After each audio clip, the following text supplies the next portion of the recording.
누군가의 마음에 당신은 사랑받아 마땅한 사람이라는 문장을 새기면서도 자신에게 그런 문장을 선물하는 것에는 그토록 서툴렀던 사람.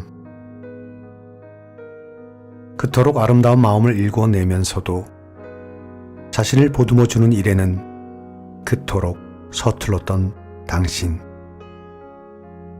당신은 모릅니다. 그런 당신이 만들어낸 수많은 기적들을 내 삶에 찾아온 고난의 순간마다 나의 가치를 증명해 주었던 고마운 사람들과 지금 이 순간에도 자신의 숨겨진 가치를 발견하고자 마음을 다하고 있는 모든 사람들에게 전하고 싶다. 당신이라는 존재, 그 자체가 기적이라는 것을.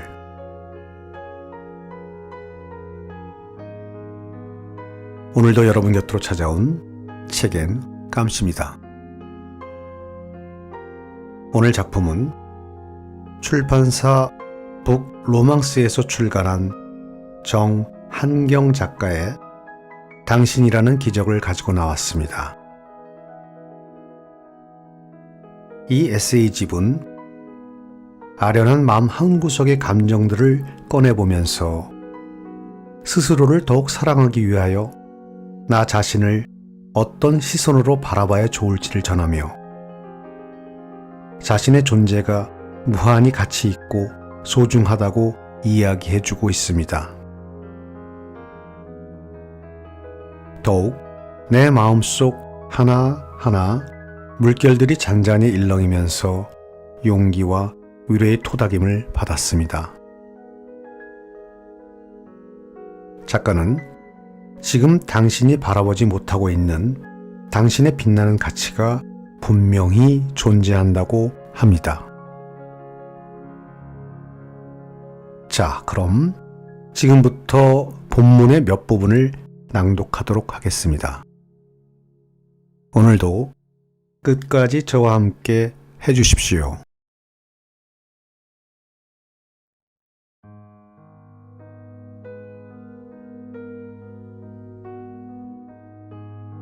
당신의 아픔을 나눠 가진 사람.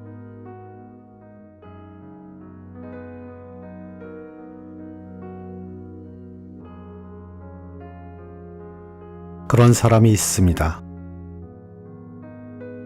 평소와 다른 나의 모습을 있는 그대로 받아들여주던 사람. 나의 눈을 똑바로 바라보며 두서없는 이야기를 가만히 들어주던 사람. 서럽게 눈물 쏘아내던 나를 따스히 안아주던 사람. 타인의 아픔에 진심으로 귀 기울인다는 것은 분명 어려운 일입니다. 우리는 모두 각자의 아픔을 품고 살아가니까요. 자신의 삶을 지탱하는 것만으로도 버거운 세상이니까요. 그러나 어떤 사람은 누군가의 아픔을 진심으로 어루만집니다. 자신의 마음 안에 있는 아픔은 잠시 치워둔 채 상대의 아픔에 온전히 집중합니다. 그렇게 자신의 어느 한순간을 타인을 위해 오롯이 선물합니다. 당신의 아픔을 꺼내놓고 집에 돌아가는 길,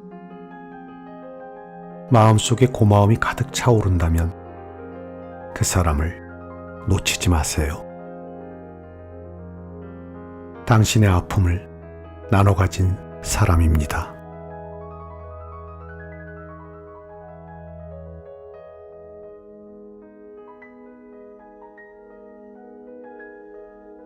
친구의 자리.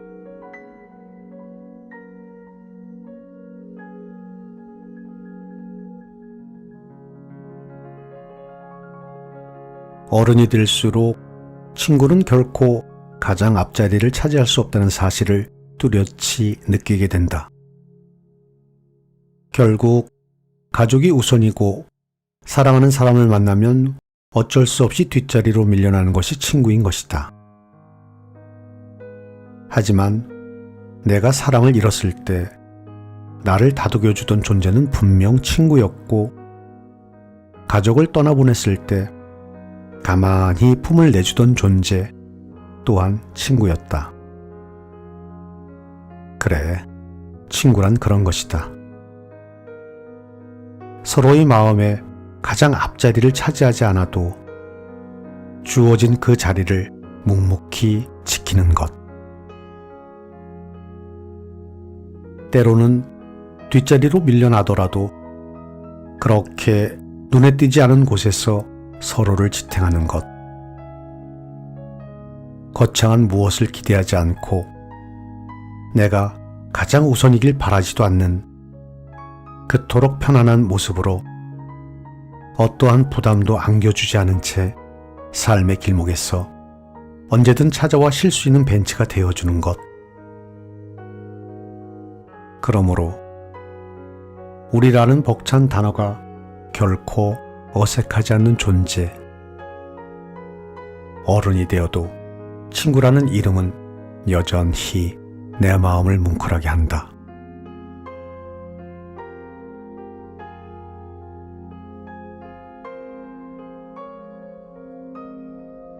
다른 꽃, 다른 마음.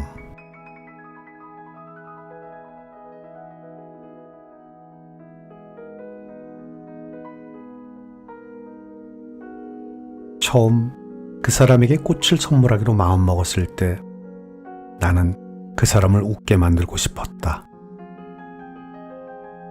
그래서 꽃을 등 뒤로 감춘 채 들키지 않을 각도로 서서 그 사람이 오기만을 기다렸다. 그 사람이 평소 좋아하는 감미로운 음악을 언제든지 재생할 수 있도록 준비한 채로 나의 계획은 그 사람이 내게 다가오면 한 손으로 이어폰을 그 사람의 귀에 꽂아주고 다른 한 손으로 숨겨둔 꽃을 건네는 것. 이내 그 사람이 예측했던 길로 걸어왔고 나는 준비대로 실행했다. 조금 버벅대긴 했지만 계획은 성공적이었고 내 바람대로 그 사람은 세상에서 가장 행복하다는 듯 웃었다. 꽃은 해바라기였다. 그리고 시간이 흘러 우리 사이에 소홀함이 차올랐을 때 나의 마음도 그 사람의 마음도 예전과 달라졌을 때쯤 나는 또 한 번 꽃을 샀다. 그 사람의 마음을 보듬어 주지 못했던, 예전과 같은 뜨거움을 전하지 못했던 그 모든 순간들을 만회하고자 소홀함 따위가 결코 우리를 갈라놓을 수 없음을 다시 한번 확인할 수 있길 바라며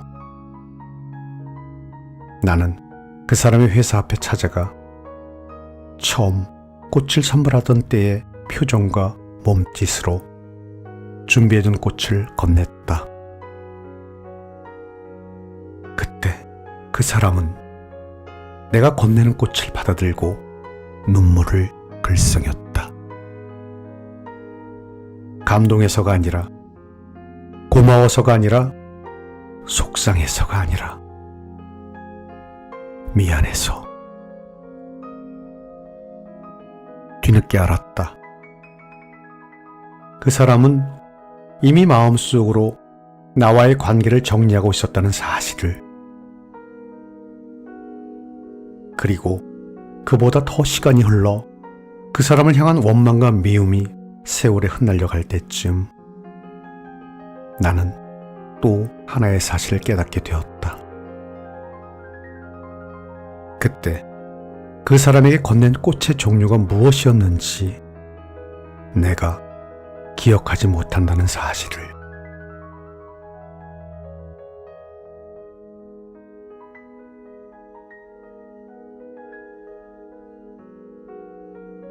크리스마스 선물.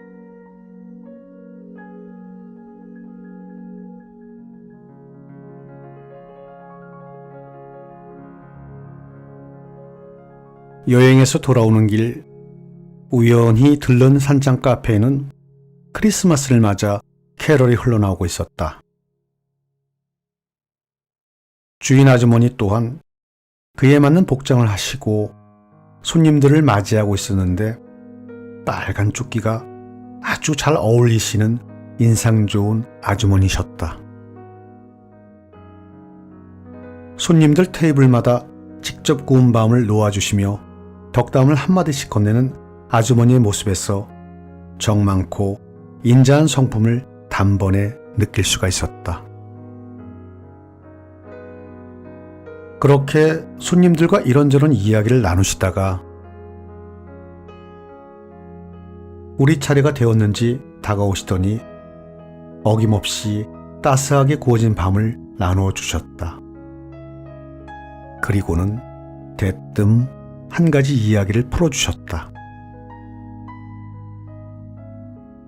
저번에 어떤 사람이 밤을 구워다 줬더니 엄청 맛있게 먹더라고.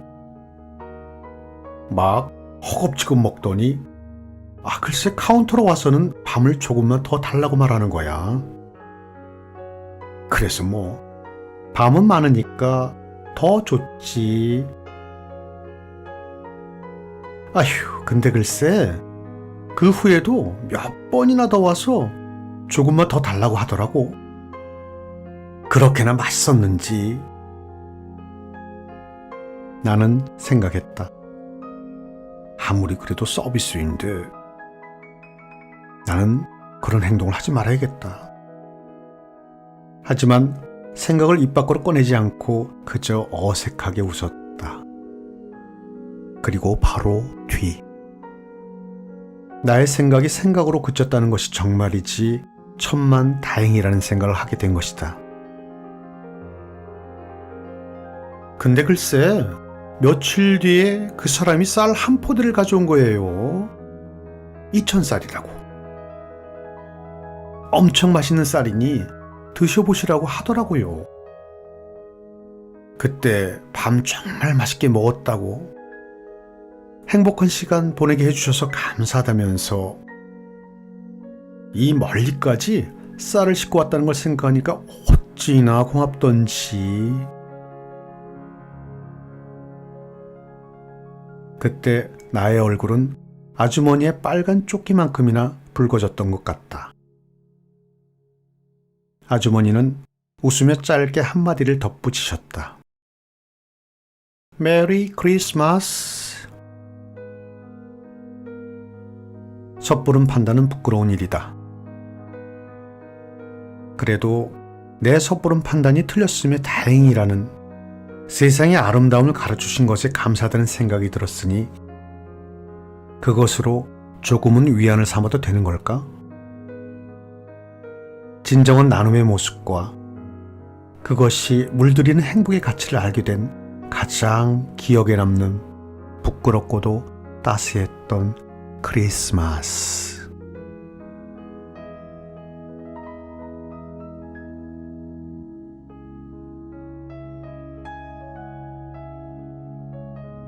아버지의 어금니.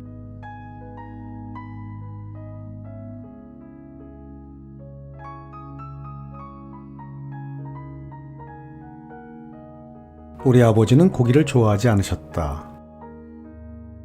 그래서 가족끼리 외식을 갈 때면 아버지는 고기를 조금 드시고는 함께 나온 밑반찬들 위주로 식사를 하셨다. 하지만 그럼에도 아버지는 항상 외식을 할 때면 고깃집을 선택하셨고 일찍 식사를 마치시고는 우리가 맛있게 먹는 모습을 흐뭇하다는 듯 가만히 지켜보셨다. 고기를 좋아하지 않으시면서 고깃집을 선택하시는 아버지가 가끔 의아하게 느껴지곤 했지만 나는 그런 아버지의 선택에 딱히 토를 달지 않았다. 그것은 아주 단순한 이유였다. 내가 고기를 좋아하기 때문.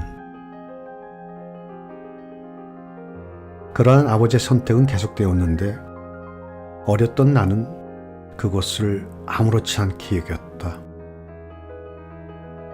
아버지가 좋아서 하시는 선택이겠거니 여겼던 것이다. 그것이 아버지의 행복이겠거니 여겼던 것이다. 우리가 맛있게 먹는 것이, 그러한 모습을 보여주는 것이 아버지의 행복이라 믿었던 것이다. 그러한 이기적인 마음을 당연하게 여길 수 있는 뻔뻔함이 자식에게는 주어진다. 예상대로 그것은 분명 아버지의 행복이었다. 하지만 이 이야기는 작은 반전이 존재한다. 그것은 바로 아버지의 어금니의 대부분이 빠진 상태였다는 것. 그럼에도 10년 가까이 되는 시간 동안 우리에게 그 사실을 비밀로 하셨다는 것.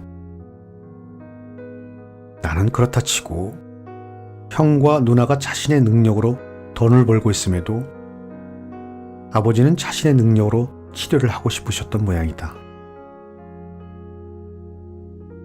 하지만 3남매를 키우며 어쩔 수 없이 늘어난 빚 때문에 치료를 계속해서 미루신 것이다.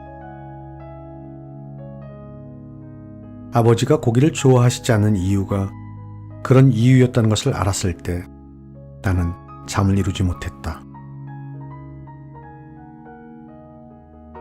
지금의 나로서는 감히 헤아릴 수 없는 마음들이 있다. 어떻게 그러한 깊이를 품을 수 있는지 도저히 알 수 없는 그런 마음들이 있다. 누군가의 행복을 기꺼이 자신보다 앞에 두는 사람들, 자신의 행복이 아닌 다른 누군가의 행복에 온 신경을 집중하며 살아온 사람들, 자신의 행복은 뒷전으로 미뤄두고 다른 누군가의 행복만을 지키기 위해 살아온 사람들, 심지어 그들은 말한다. 그 모든 것들은 전부 나를 위한 것이었을 뿐이라고. 그것은 전부 내가 행복하기 위한 마음들일 뿐이라고. 아버지는 그렇게 살아온 것이다. 자신의 삶을 뒷전으로 미룬 채 계속해서 우리의 행복만을 바라며 우리의 행복을 기꺼이 당신의 행복으로 여기며 그렇게 살아온 것이다. 출근길, 자식들을 위해 고된 몸을 이끌고 의지를 다지는 아버지와 자신은 비싼 옷 한 벌 제대로 사입지 못하면서 자식들을 위해서 쓰는 돈은 전혀 아까워하지 않는 어머니, 사랑하는 사람을 위해 희생하고 그 희생마저 자신의 기쁨으로 끌어안는 고마운 분들, 세월이 흐르며 꽤나 어른이 되었다고 여겨지곤 하지만 그런 희생을 아무렇지도 않게 품는 부모님을 마주할 때면 여전히 가야 할 길이 멀다는 생각이 든다. 나는 얼마의 시간이 지나야 누군가를 향해 그런 마음을 품을 수 있을까? 얼마의 시간이 지나야만 희생어린 사랑을 당연하게 받는 사람이 아닌 희생어린 사랑을 당연히 베풀 수 있는 사람이 될 수 있을까? 어느 한 사람의 행복이 나의 전부라 여길 수 있는 마음, 그런 마음을 당연하게 품을 수 있는 그 순간부터 우리는 어른이 그리고 부모가 된 것이다. 그리고 그때가 되어서야 비로소 부모님을 향한 진심 어린 한마디를 전할 수 있는 것이다. 이제야 당신의 마음을 조금은 알 것 같다고. 그리고 이제서야 알게 되어 죄송하다고.